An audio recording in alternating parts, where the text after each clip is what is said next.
Shalom Bapak Ibu Saudara yang dikasihi Tuhan. Malam hari ini kembali kita bersama-sama merenungkan firman Tuhan. Dan biarlah setiap kita, hati, pikiran kita terfokus kepada firman Tuhan. Mari kita berdoa terlebih dahulu. Tuhan, kiranya Engkau menolong kami agar hati, pikiran kami terfokus kepada firman-Mu. Bukan hanya pada saat ini, tetapi sepanjang kehidupan kami tidak gagal fokus.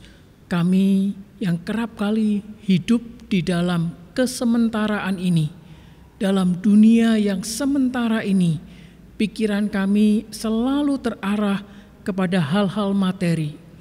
Dan biarlah dalam kehidupan kami terarah kepada kekekalan, sehingga kami mampu melihat dengan benar ketika kami melewati penderitaan-penderitaan. Bahkan kami boleh memfokuskan karunia-karunia yang Tuhan beri, sifat-sifat, sikap seorang yang dipanggil untuk kami bisa sepadan dengan panggilan kami. Kiranya kasih karunia dari Tuhan menolong kami tetap fokus kepada panggilan Tuhan yang mulia. Terima kasih Tuhan, kiranya Engkau menolong dalam perenungan firman Tuhan pada malam hari ini. Di dalam nama Tuhan Yesus kami berdoa. Amin. Saudara-saudara yang dikasihi Tuhan, kita akan membaca dari 2 Korintus 4 ayat 16 sampai ayat 18. Firman yang disampaikan pada minggu ini, saudara ya. Mari kembali saya ingin ajak saudara membaca bersama-sama. 2 Korintus 4 ayat 16 sampai ayat 18, demikianlah firman Tuhan. Sebab itu kami tidak tawar hati, tetapi meskipun manusia lahiriah kami semakin merosot, namun manusia batiniah kami dibaharui dari sehari ke sehari. Sebab penderitaan ringan yang sekarang ini mengerjakan bagi kami kemuliaan kekal yang melebihi segala-galanya, jauh lebih besar daripada penderitaan kami. Sebab kami tidak memperhatikan yang kelihatan, melainkan yang tak kelihatan. Karena yang kelihatan adalah sementara, sedangkan yang tak kelihatan adalah kekal. Saudara-saudara yang dikasihi Tuhan, kita mengingat kebenaran firman Tuhan pada minggu ini yang disampaikan oleh Guru Injil Nita. Saudara-saudara, jangan sampai dalam kehidupan kita sampai gagal fokus, atau kita tidak memahami bahwa kehidupan ini sesungguhnya ada bagian dalam dunia ini yang lahiriah, yang sementara, yang fana, termasuk di dalamnya masalah-masalah yang ada dalam kehidupan ini ataupun penderitaan. Tetapi saudara juga jangan lupa ada bagian dalam hidup ini, yaitu kerohanian kita, kehidupan batiniah kita, kehidupan yang kekal, kehidupan yang diberi oleh Tuhan, kehidupan yang mulia. Karena itu saudara-saudara, jangan sampai kita hanya memperhatikan makan minum kita, masa depan kita, tapi kita lupa bagaimana kesehatan rohani kita. Kalau kita makan, karena itu diingatkan, kita berdoa dulu, agar kita tahu bahwa bukan sekedar kita melakukan makan makanan jasmani, tetapi kerohanian kita pun itu mendapatkan makanan. Kalau kita melakukan aktivitas, kita diingatkan berdoa terlebih dahulu. Kenapa saudara? Bukan sekedar kita melakukan kegiatan sehari-hari, aktivitas sehari-hari, tetapi kegiatan sehari-hari itu mempunyai dampak makna yang kekal. Karena itu ketika penginjil Nita mengingatkan, jangan sampai dalam kehidupan ini kita tawar hati hanya karena kita memikirkan hal-hal yang sementara. Saudara, ini adalah kehidupan Kristiani yang menurut saya kasihan saudara. Karena itu saudara yang dikasihi Tuhan, ya, kebenaran firman Tuhan kemarin kita ingat agar jangan sampai fokus kita, karena memang kita hidup di dunia ini, lalu kita hanya memikirkan hal dunia. Karena kehidupan kita seringkali hanya bersifat daging atau panca indrawi ini, maka kehidupan kita hanya memikirkan hal-hal yang bersifat panca indrawi dunia ini. Saudara-saudara yang dikasihi Tuhan, fokuslah pada hal batinia, kemuliaan Allah. Apapun yang terjadi dalam kehidupan saudara, entahkah itu masalah-masalah ujian yang kita hadapi, entahkah itu masalah penderitaan yang kita hadapi, entahkah itu pergumulan yang mungkin membuat kita meneteskan air mata. Saudara, itu hanya merupakan sarana dalam kehidupan ini. Dan ketika kita serahkan di dalam tangan Tuhan, Tuhan mampu menjadikan semua itu indah pada waktunya.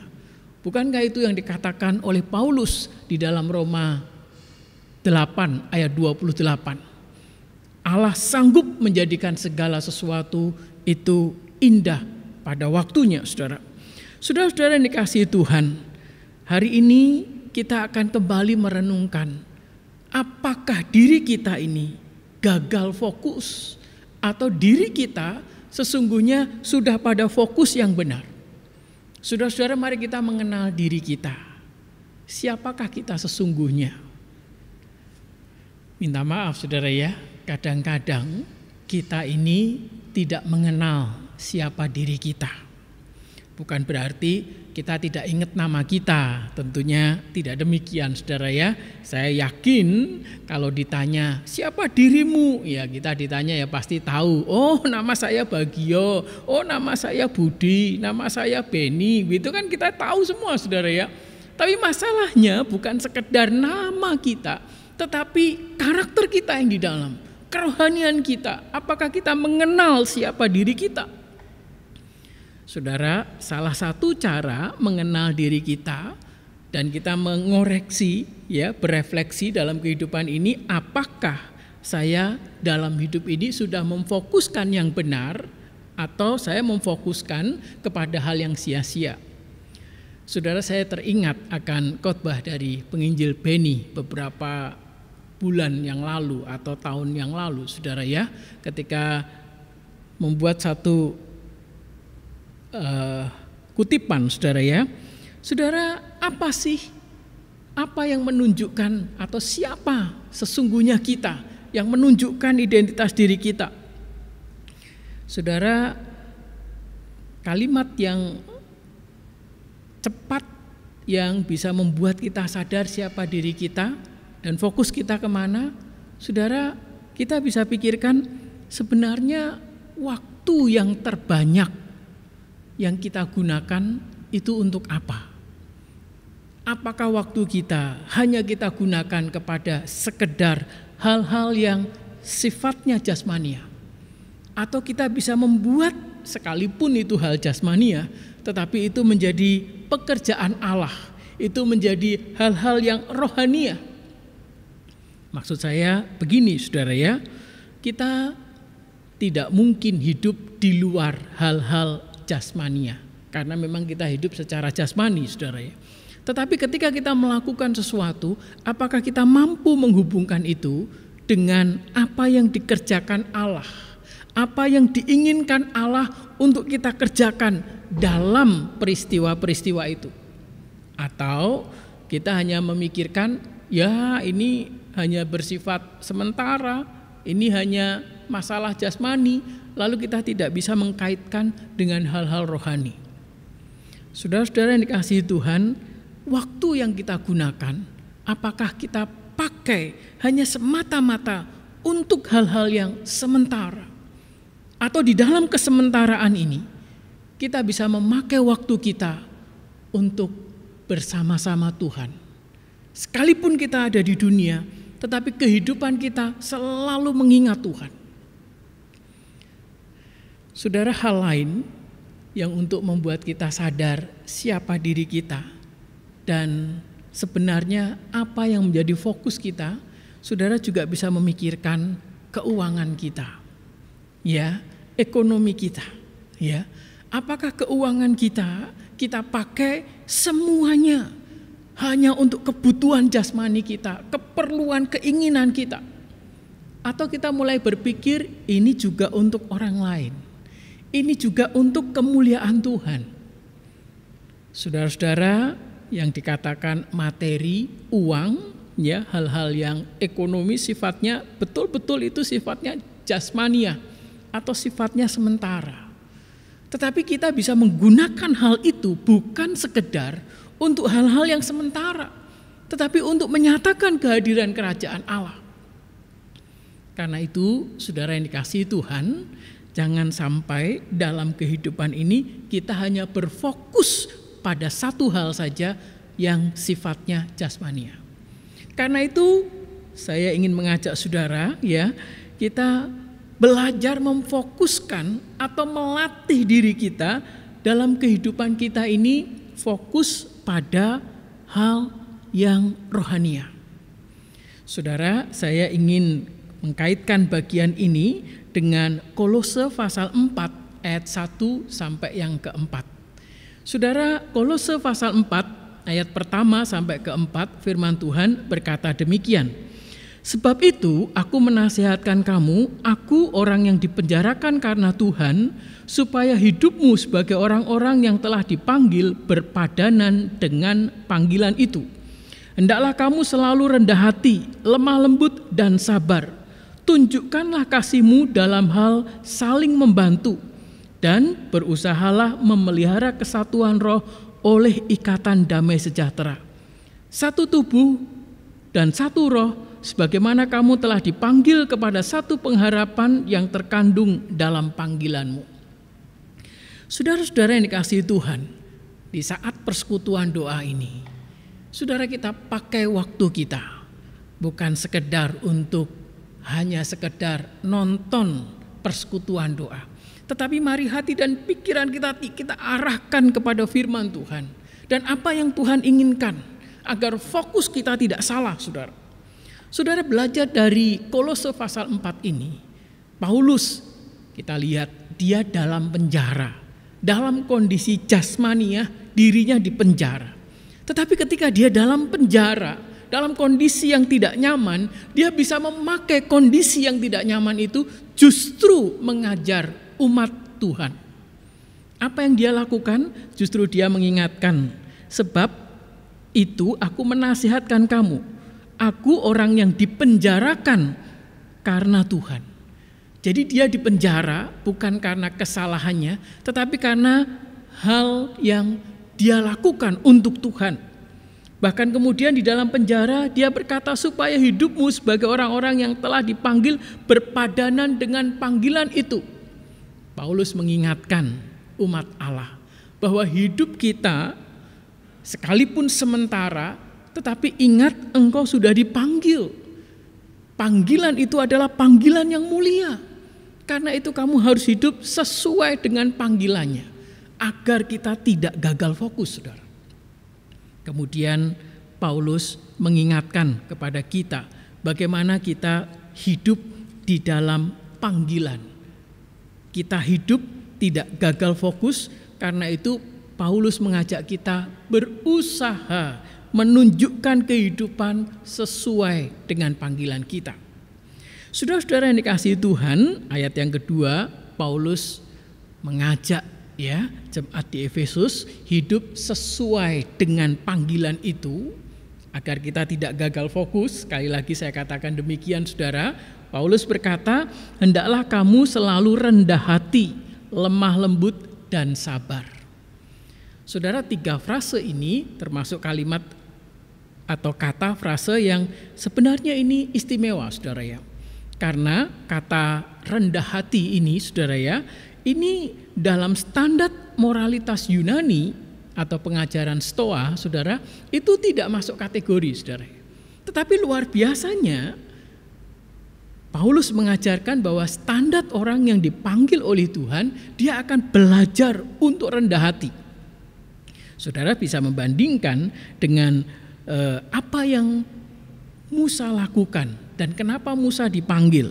Bilangan 12 ayat yang ketiga, ya, ini satu tanda dari kenapa Tuhan memanggil dan memproses Musa, saudara ya. Di sini dikatakan di dalam Bilangan 12 ayat yang ketiga, adapun Musa ialah seorang yang lembut hatinya, lebih dari setiap orang yang di atas muka bumi ini. Saudara, kata lembut hatinya dalam perjanjian lama ini identik dengan dalam perjanjian baru rendah hati. Saudara-saudara yang dikasihi Tuhan, karena Musa ini adalah orang yang rendah hati, karena Musa ini adalah orang yang akan dipilih oleh Tuhan, saudara, kita bisa melihat inilah salah satu karakter yang harus saya dan saudara belajar terus wujud nyatakan. Bukankah Tuhan Yesus juga mengajarkan demikian dalam Matius pasal yang ke-11 ayat 29. Dia juga berkata, belajarlah kepadaku rendah hati dan lemah lembut.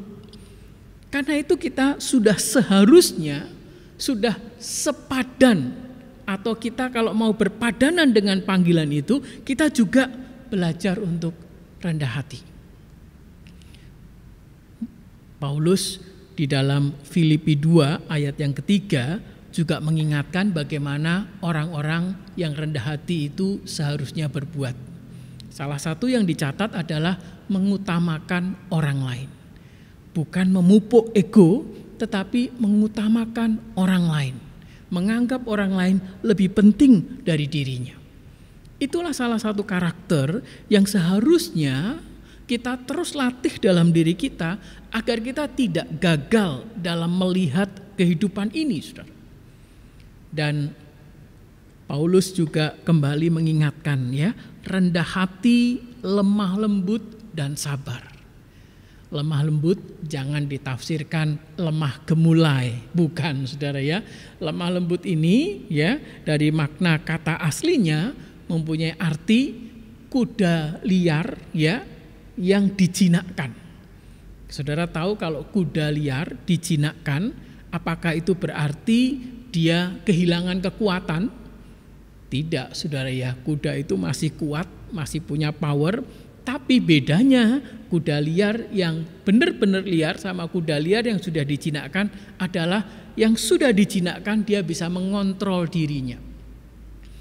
Jadi kelemah lembutan itu bukan berarti kita tidak punya power, kita lembut gemulai, bukan. Tetapi kita mempunyai kekuatan, namun kita bisa mengendalikan diri, mengendalikan kekuatan kita. Kita bisa menyangkal diri. Ya, kalau kuda liar itu kan maunya kemana-mana, tidak terkendali. Tapi kalau kuda liar sudah dijinakkan, dia mengikuti tuannya.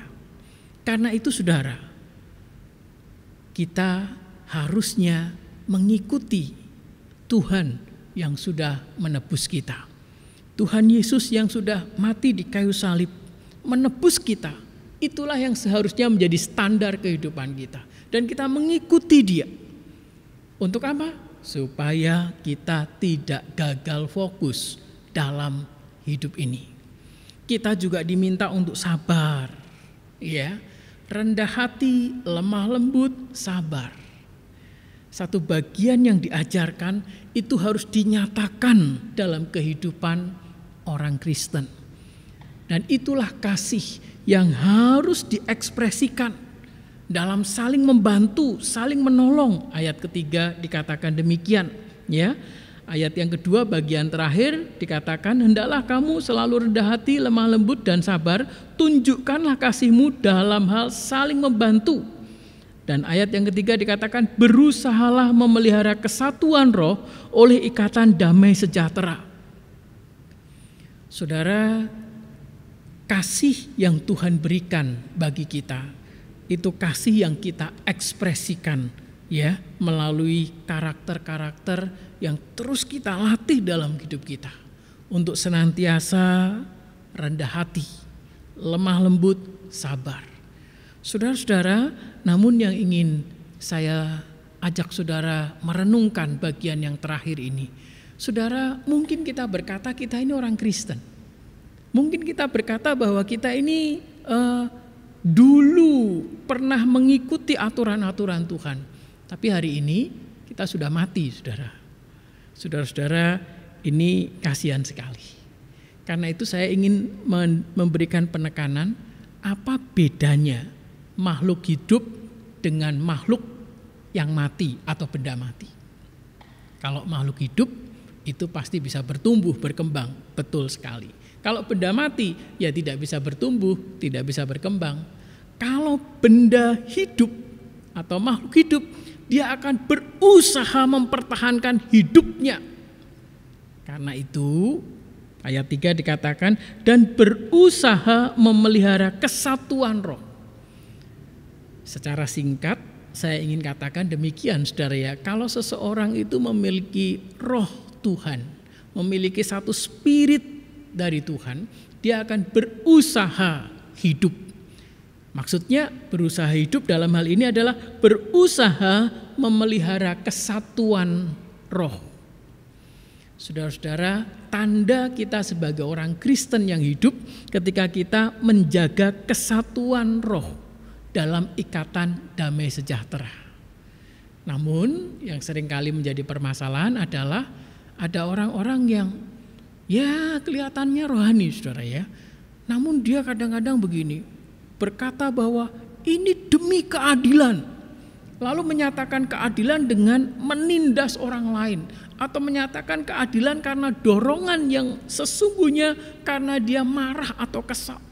Saudara, ini namanya bukan memelihara kesatuan, saudara. Ya, tidak bisa kita melakukan ini demi keadilan, demi kebenaran, lalu kita mengekspresikan keinginan kita dengan memaksa orang lain lalu semaunya sendiri. Saudara, tidak bisa demikian. Kesatuan roh itu yang mendorong kesatuan roh, ikatan damai sejahtera. Dan itu harus kita jalankan dengan 3 poin yang di depan tadi. Kerendahan hati, lemah lembut, dengan kesabaran. Itulah kehidupan seorang yang fokusnya kepada Tuhan. Karena itu mari kita renungkan firman Tuhan ini. Mari kita bersama-sama berdoa. Tuhan, terima kasih kalau hari ini kami boleh bersama-sama kembali mengingat fokus kehidupan kami. Bahkan kami boleh merasakan, kami boleh mengoreksi diri kami. Kami sebagai orang Kristen yang hidup, yang memiliki usaha untuk terus bersatu, atau sesungguhnya kami orang Kristen yang menuju kematian. Tuhan, sesungguhnya Engkau memberikan kami suatu kehidupan, keinginan untuk bersekutu, bersatu, keinginan untuk ada tinggal dalam damai sejahtera, bukan karena kepuasan diri, kepuasan keinginan diri, tetapi ketika kami berusaha mewujudkan kehendak Tuhan dengan satu ketulusan hati yang kami lakukan dengan kerendahan hati, dengan kelemah lembutan dan penuh kesabaran. Kiranya Engkau menolong setiap kami ya Tuhan, yang terus-menerus berusaha hidup sepadan dengan panggilan-Mu. Terima kasih Tuhan.